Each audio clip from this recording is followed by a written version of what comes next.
ce geste de toi viendra mon secours.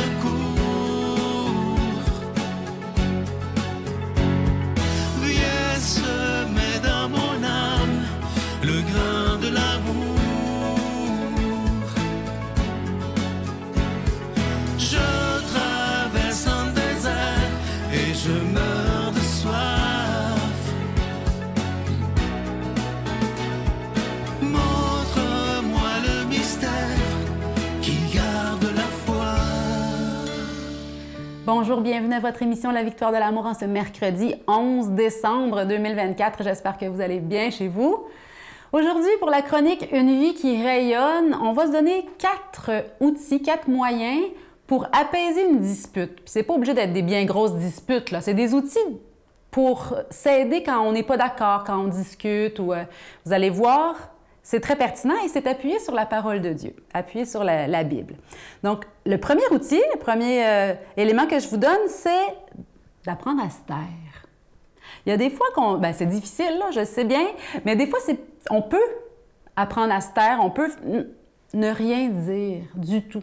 Surtout si on est conscient que ce qu'on va dire va être un peu piquant, on est aussi bien de se taire. Et la parole de Dieu, c'est dans le livre des Proverbes, oui, qui dit « Celui qui retient ses paroles connaît la science, et celui qui a l'esprit calme est un homme intelligent. » Pourquoi pas apprendre à se taire au bon moment? Quand c'est nécessaire, ça peut rendre un bon coup de main. Deuxième outil, se remettre en question. Peut-être que l'autre a raison. Un peu d'humilité, ça fait pas de tort des fois. Donc, se remettre en question, c'est une des bases de l'humilité. Pas penser qu'on a toujours raison.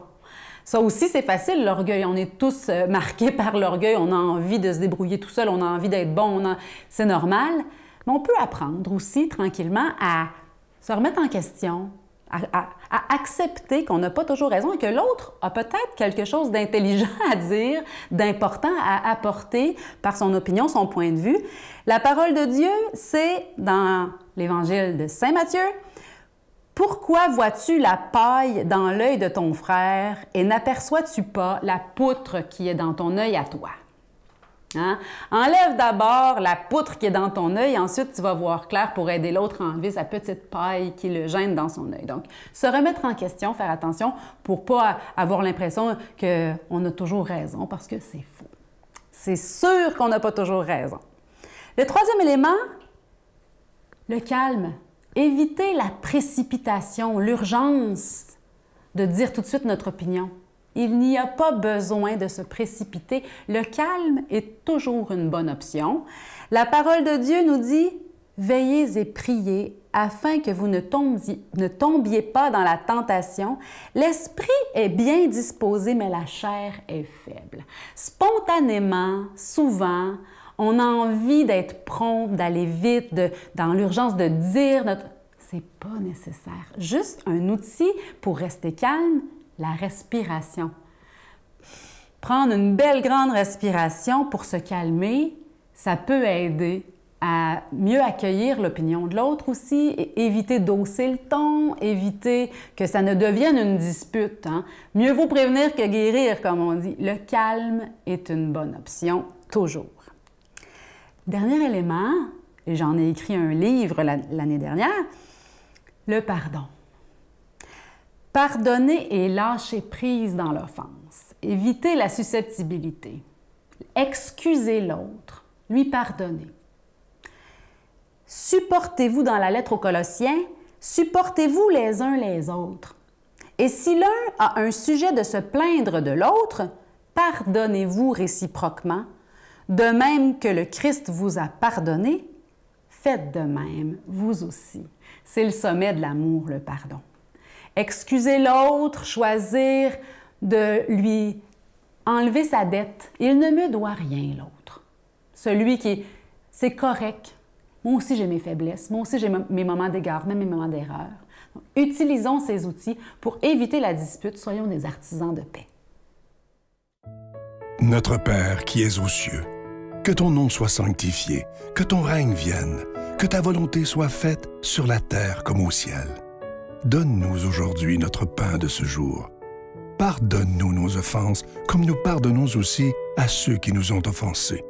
et ne nous laisse pas entrer en tentation. Mais délivre-nous du mal, car c'est à toi qu'appartiennent le règne, la puissance et la gloire pour les siècles des siècles. Amen. La Victoire de l'amour vous invite à célébrer 30 ans d'amour au Centre Vidéotron de Québec, le 24 mai 2025, de 13h à 17h. Avec Mélissa Bédard, Patrick Normand, Nathalie Laure, Guylaine Tanguay et la présence exceptionnelle de Michel Thor. Témoignages et conférences avec Sœur Angèle, Dominique Bertrand, David Bernard, Christine Michaud, Martin Larocque, Claire Jacques, Victor et l'équipe de la Victoire de l'amour. Billets en vente maintenant sur lavictoiredelamour.org. Je vous rappelle ces magnifiques cadeaux pour toute la période des fêtes. C'est le temps, je sais que vous voulez faire beaucoup de beaux cadeaux. Et pourquoi pas des cadeaux qui ont un beau sens, qui aident les gens et qui, en même temps, aident la Victoire de l'amour. Je commence avec cette belle carte de Marie qui est en acier inoxydable. Regardez la qualité et la beauté de cette carte. C'est la même chose que la carte de Jésus, mais c'est avec le beau visage de Marie. Il y a évidemment qui est toujours disponible cette belle carte de Jésus que vous avez tellement, mais tellement aimé. Il y a le cadeau que je vous ai présenté au Téléthon, qui était le cadeau de novembre, il est toujours disponible. Ce beau bracelet qui est en pierre volcanique. Vous aviez eu le noir l'année dernière que vous avez tellement aimé. Cette année, on a le blanc, qui est en pierre volcanique blanche, orné d'une petite croix en acier inoxydable. Et le pendentif du mois de décembre, le pendentif de la croix de l'Espérance, et c'est en acier inoxydable, orné de petits zircons. Et tous ces bijoux sont déjà, toutes ces cartes sont déjà bénies. Merci de tout cœur de ce que vous faites pour la Victoire de l'amour. Et voici comment vous procurer ces cadeaux. Comme vous le savez, nous vivons depuis des semaines une situation financière très difficile compte tenu de l'arrêt complet du service postal de Poste Canada. Vos dons par carte de crédit demeurent la façon la plus sécuritaire et rapide d'aider l'œuvre de la Victoire de l'amour. Nous vous garantissons que vous recevrez vos cadeaux du mois dès que le service postal sera rétabli. Évidemment, aidez-nous en nous appelant à nos bureaux du lundi au jeudi de 8h à 17h pour faire vos dons. Rappelez-vous, vos dons sont la seule et unique façon de poursuivre l'œuvre que vous aimez tant, la Victoire de l'amour. Investissez dans votre foi, la paix et l'amour autour de vous. Le monde en a grandement besoin. Et merci de votre générosité.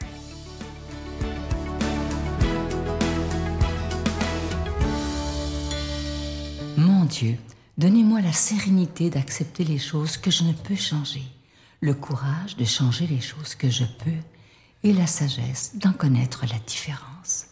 Amen. On rejoint maintenant Luc Faneuf qui va nous commenter l'Évangile d'aujourd'hui.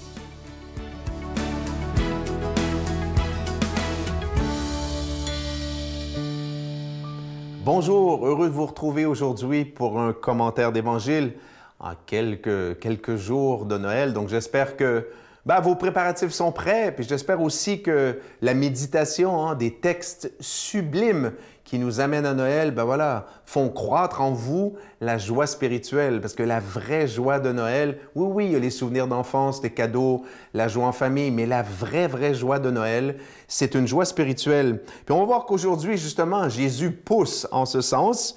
On va voir que l'Évangile va nous essayer de nous convaincre, puis je pense qu'on est déjà convaincus, mais nous montrer ou nous conforter dans l'idée que suivre Jésus, c'est vraiment se rendre la vie plus facile et plus heureuse. Et oui. Vous savez, dans la vie publique de Jésus, Jésus a d'abord pris des disciples, des intimes, pour qui plutôt il a été carrément un maître de vie. Aujourd'hui, on dit un coach de vie, mais pas juste un coach de vie terrestre, un coach de vie spirituelle. Donc, en araméen, on dit un rabbo. Puis rabbi, c'est mon maître, un maître en quelque sorte. Donc, Jésus va leur donner des conseils de vie religieuse.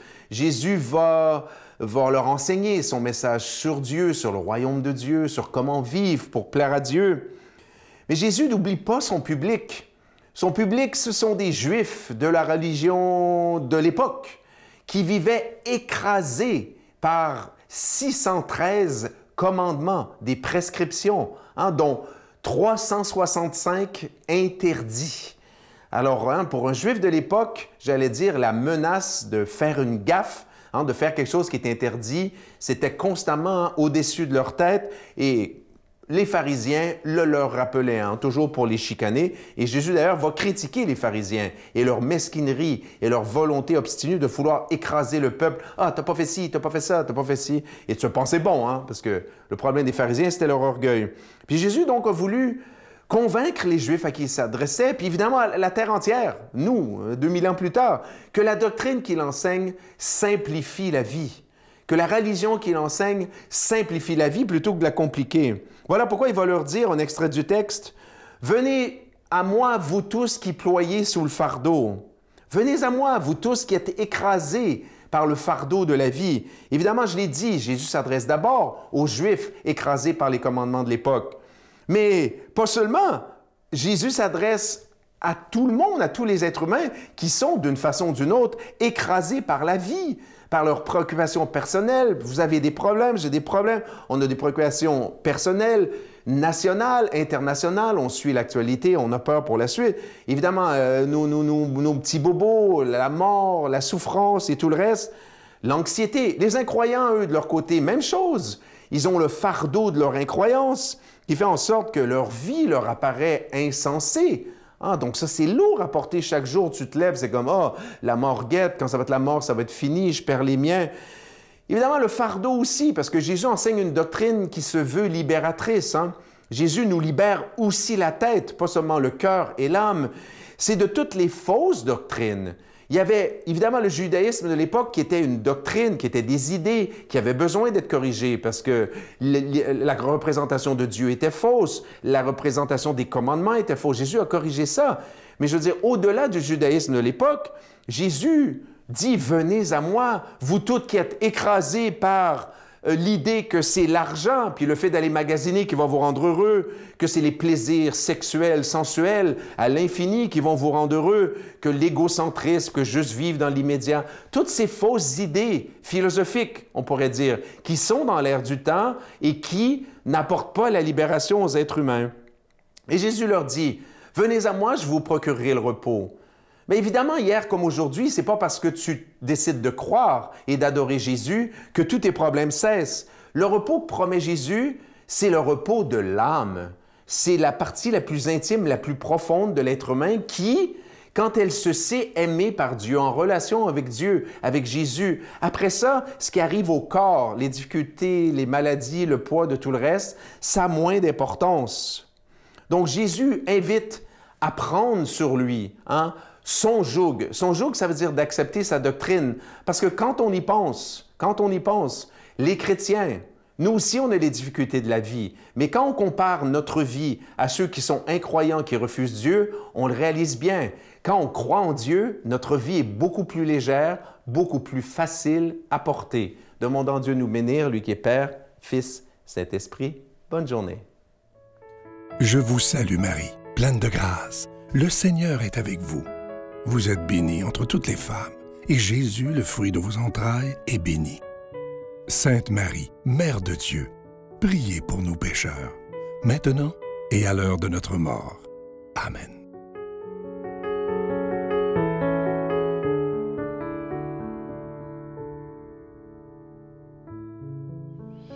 En ce mois de décembre, la Victoire de l'amour vous offre en échange de vos dons le cadeau du mois, la croix de l'espérance. Ça s'offre bien en cadeau de Noël. Offrons des cadeaux qui ont du sens. Cette croix de l'espérance est ornée de petits zircons. C'est en acier inoxydable, ça vient avec la chaîne et ça ne ternira pas. C'est déjà béni. Offrons, oui, ce Noël, des cadeaux qui ont du sens. On vous offre également la carte de la Vierge Marie avec l'inscription qui nous dit « Mon enfant, je suis toujours près de toi et je t'aime, ta mère. » Offrons, oui, cette année des cadeaux qui ont du sens. Bonne journée. Dans les moments où j'allais vraiment pas bien, j'ai décidé de me raccrocher à quelque chose, puis je sais pas pourquoi, c'est arrivé. J'ai senti une connexion avec le frère André.